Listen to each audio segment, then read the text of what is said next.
வானவியல் துறையில் உலகத்திற்கே முன்னோடிகளாக நம்ம ஒரு காலத்தில் இருந்தோம். ஆனால் இடைப்பட்ட காலத்தில் கொஞ்சம் பின்தங்கணும். ஆனால் இப்போ மீண்டும் அதே இடத்தை தக்க வைப்பதற்காக போராடிக்கிட்டு இருக்கணும். அதில் ஓரளவு வெற்றியும் அடைஞ்சிட்டோம். குறிப்பாக மங்கள்யானுடைய வெற்றி. மங்கள்யான் விண்கலம் தயாரித்ததிலிருந்து தொடங்கி அது ஏவுவதற்கு வரை ஆன செலவு 454 கோடி ரூபாய். மங்கள்யான் பயணித்த தூரம் அப்படின்னு பார்த்தோம்னா அது 68 கோடி கிலோமீட்டர். அதாவது ஒரு கிலோமீட்டருக்கு 6 ரூபாய் 70 பைசா செலவாயிருக்கு. ஒரு ஆட்டோ கட்டணத்தை விடவும் குறைவான கட்டணத்தில் விண்வெளி திட்டத்தை மிகச் சிறப்பான முறையில் நம்ம செய்திருக்கிறது மிகப்பெரிய சாதனை தான். மிக குறைந்த அளவில் விண்வெளி திட்டத்தை வெற்றிகரமாக முடிக்கக்கூடிய நாடுகளில் இன்னைக்கு இந்தியா தான் முதன்மையாக இருக்கு. பூமத்திய ரேகைக்கு வடக்கே மிகவும் தள்ளி அமைந்துள்ள ரஷ்யா, அமெரிக்கா, சீனா ஆகிய நாடுகள் வேறு வழி இல்லாமல் தங்கள் நாட்டில்தான் ராக்கெட் ஏவுதளங்களை அமைத்தாக வேண்டும். இதனால் அந்த ஏவுதளங்கள் பூமத்திய ரேகைக்கு வடக்கே மிகவும் தள்ளித்தான் அமைந்துள்ளன. அமெரிக்காவின் கேப் கேனவரல் ஏவுதளம் 28 டிகிரி வட அட்ச ரேகையில் உள்ளது. இந்த பிரச்சனைக்கு தீர்வு காண அமெரிக்காவும் ரஷ்யாவும் கூட்டு சேர்ந்து பூமத்திய ரேகைக்கு அருகே பசிபிக் பெருங்கடலில் மிதக்கும் ராக்கெட் ஏவுதளத்தை அமைத்திருக்கின்றன. இந்த தளத்திலிருந்து அதிக எடை கொண்ட செயற்கைக்கோள்கள் விண்ணில் செலுத்தப்படுவதாக சொல்லப்படுகின்றது. இப்படி எல்லா நாடுகளுமே பூமத்திய ரேகைக்கு அருகே நடுக்கடலில் ராக்கெட் ஏவுதளத்தை அமைத்துக் கொள்ளலாமே என்று நாம் நினைக்கலாம். ஆனால் அப்படி அமைப்பது என்பது தொழில்நுட்ப ரீதியாக மிகவும் சவால் நிறைந்த பணியாகும். இதற்கு கூடுதல் செலவும் ஆகும். நம்முடைய ஸ்ரீஹரிகோட்டா விண்வெளி ஏவுதளம் பூமத்திய ரேகைக்கு வடக்கே 13 டிகிரி வட அட்ச ரேகையில் அமைந்துள்ளது. இங்கிருந்து செலுத்தப்படும் ராக்கெட்டுக்கு பூமியின் சுழற்சி வேகத்தால் தானாகவே கூடுதலாக கிடைக்கும் வேகம் மணிக்கு 1625 கிலோமீட்டர். இந்தியாவினுடைய ராக்கெட் ஏவுதளம் ஸ்ரீஹரிகோட்டால இருக்கு. அந்த ஸ்ரீஹரிகோட்டால ஏற்கனவே 2 ஏவுதளங்கள் இருக்கு. 3வது ஏவுதளம் அமைக்க வேண்டிய தேவை இன்னைக்கு நமக்கு ஏற்பட்டிருக்கு. என்னன்னா, உலக நாடுகளுடைய செயற்கைக்கோள்கள் இங்கிருந்து அனுப்பப்படுது. அதற்கு நமக்கு கட்டாயம் 3வது ஏவுதளம் தேவை. அந்த 3வது ஏவுதளத்திற்கு தேவையான இடத்தை தேர்வு செய்ய ஆராய்ச்சியாளர்கள் முடிவு செஞ்சாங்க. அவர்களுடைய முடிவு என்னன்னா, குலசேகரப்பட்டினம். அந்த குலசேகரப்பட்டினம் தான் 3வது ஏவுதளத்திற்கு சரியான இடம்னு அவங்க சொன்னாங்க. தூத்துக்குடி மாவட்டத்தில் இருக்கக்கூடிய இந்த குலசேகரப்பட்டினத்தின் சிறப்பு தான் என்ன, எதற்காக அந்த இடத்தை அவர்கள் தேர்வு செஞ்சாங்க? ஏன்னா அது பூமத்திய ரேகைக்கு பக்கத்தில் இருக்கு. அடுத்தது அது மகேந்திரகிரிக்கும் பக்கத்தில் இருக்கு. அங்கே இருக்கக்கூடிய தட்ப வெப்பநிலை, புவியியல் கூறுகள் எல்லாமே ஏவுதள அமைப்பிற்கு மிகச் சரியான இடமாக அந்த இடத்தை அமைச்சு கொடுத்திருக்குது. ஸ்ரீஹரிகோட்டாவை விட குலசேகரப்பட்டினம் பூமத்திய ரேகைக்கு இன்னும் அருகில், அதாவது 8 டிகிரி வட அட்சரேகையில் அமைந்திருக்கின்றது.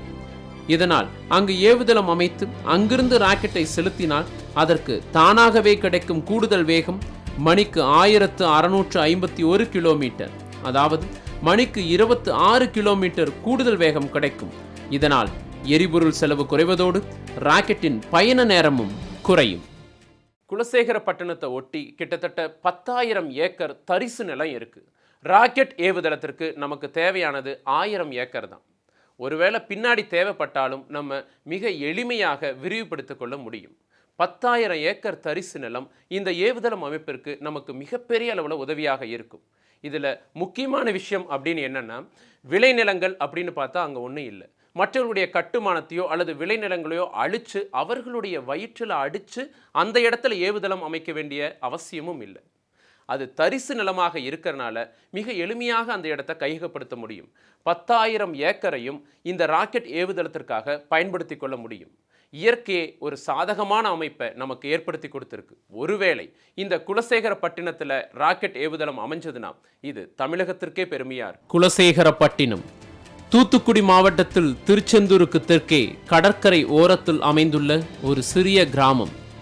இந்தியாவின் 3வது ராக்கெட் ஏவுதளம் குலசேகரப்பட்டினத்தில் அமைக்கப்படுமா அல்லது அதுவும் ஆந்திராவுக்கே போய்விடுமா என்பது பற்றிய கேள்விக்குறி இப்போது எழுந்துள்ளது. அமெரிக்கா, ரஷ்யா போன்ற நாடுகளுடன் போட்டி போடும் அளவுக்கு விண்வெளி ஆய்வில் இந்தியா பல்வேறு சாதனைகளை நிகழ்த்தி வருகிறது. ராக்கெட்டுகளை வடிவமைத்தல், செயற்கைக்கோள்களை தயாரித்து விண்ணுக்கு அனுப்புதல் போன்ற விண்வெளி ஆய்வு பணிகளை செய்து வரும் இந்திய விண்வெளி ஆய்வு மையத்திற்கு சென்னையை அடுத்து ஸ்ரீஹரிகோட்டாவில் 2 ராக்கெட் ஏவுதளங்கள் உள்ளன. இங்கிருந்துதான் செயற்கைக்கோள்களும் விண்கலங்களும் ராக்கெட்டுகளின் மூலம் விண்ணில் ஏவப்படுகின்றன. மேலும் பிற நாடுகளின் செயற்கைக்கோள்களும் விண்ணில் செலுத்தப்படுகின்றன. 1650 கிலோ வரையிலான எடை கொண்ட செயற்கைக்கோள்களை மட்டுமே இங்கிருந்து விண்ணில் செலுத்த முடியும்.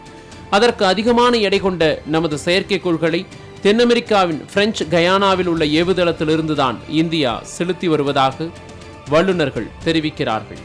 இந்த நிலையில் மூன்றாவதாக ஒரு ராக்கெட் ஏவுதளத்தை அமைக்க இஸ்ரோ தீர்மானித்து அதற்கான ஆயத்த பணிகளில் ஈடுபட்டுள்ளது. இந்த மூன்றாவது ஏவுதளத்தையும் ஸ்ரீஹரிகோட்டாவிலேயே அமைப்பதா அல்லது தமிழ்நாட்டின் தென்பகுதியில் உள்ள குலசேகரப்பட்டினத்தில் அமைப்பதா என்று தீவிரமாக பரிசீலிக்கப்பட்டு வருவதாக கூறப்படுகின்றது. இந்த ஏவுதளத்தை குலசேகரப்பட்டினத்தில் தான் அமைக்க வேண்டும் என்று தமிழ்நாட்டில் உள்ள பல்வேறு அரசியல் கட்சிகளும் சமூக அமைப்புகளும் குரல் கொடுத்து வருகின்றன. அதற்கான சரியான காரணங்களும் முன்வைக்கப்படுகின்றன. ஆனால் மூன்றாவது ஏவுதளமும் ஸ்ரீஹரிகோட்டாவிலேயே அமைய அதிக வாய்ப்பு இருப்பதாக கூறப்படுகின்றது. ஸ்ரீஹரிகோட்டாவில் ஏற்கனவே அடிப்படை கட்டுமான வசதிகளுடன் 2 ஏவுதளங்கள் இருப்பதால் மூன்றாவது ஏவுதளத்தை அங்கு அமைப்பது எளிதாக இருக்கும் என்றும் செலவும் குறைவாகவே ஆகும் என்றும் இஸ்ரோ கருதுவதாக தெரிகின்றது. ஆனால் ராக்கெட் ஏவுதளம் அமைப்பதற்கு ஸ்ரீஹரிகோட்டாவை விட குலசேகரப்பட்டினம் பூகோள ரீதியாகவும் பாதுகாப்பு ரீதியிலும் மிகவும் பொருத்தமான இடம் என்பது அனைவராலும் மறுக்க முடியாத உண்மை.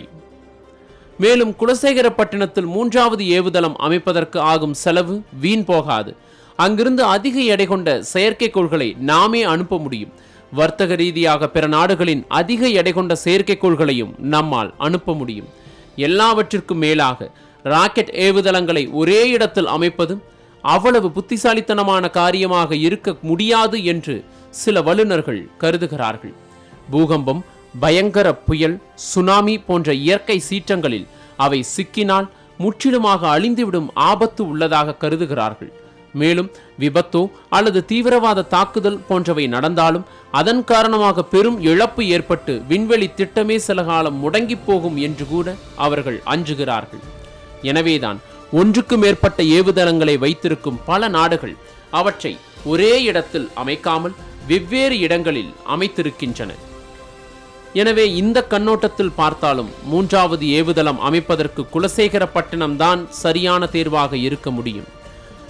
பூகோள ரீதியாக இந்தியாவிலேயே ராக்கெட் ஏவுதளம் அமைக்க தென்கோடியில் அமைந்துள்ள கன்னியாகுமரி தான் சிறந்த இடமாக கருதப்படுகின்றது.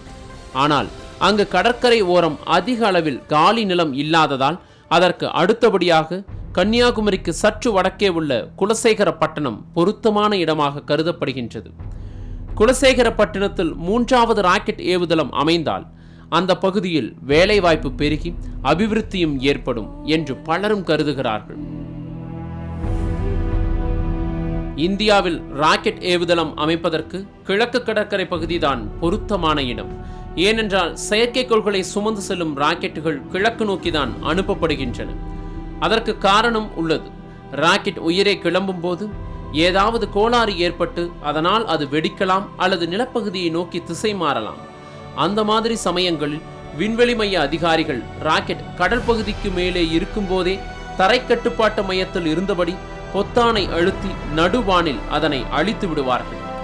கடந்த 2010ஆம் ஆண்டு டிசம்பர் 25ஆம் தேதி ஸ்ரீஹரிகோட்டாவிலிருந்து ஏவப்பட்ட GSLV ராக்கெட் கிளம்பிய சிறிது நேரத்தில் இப்படித்தான் திடீரென்று திசை மாறியது.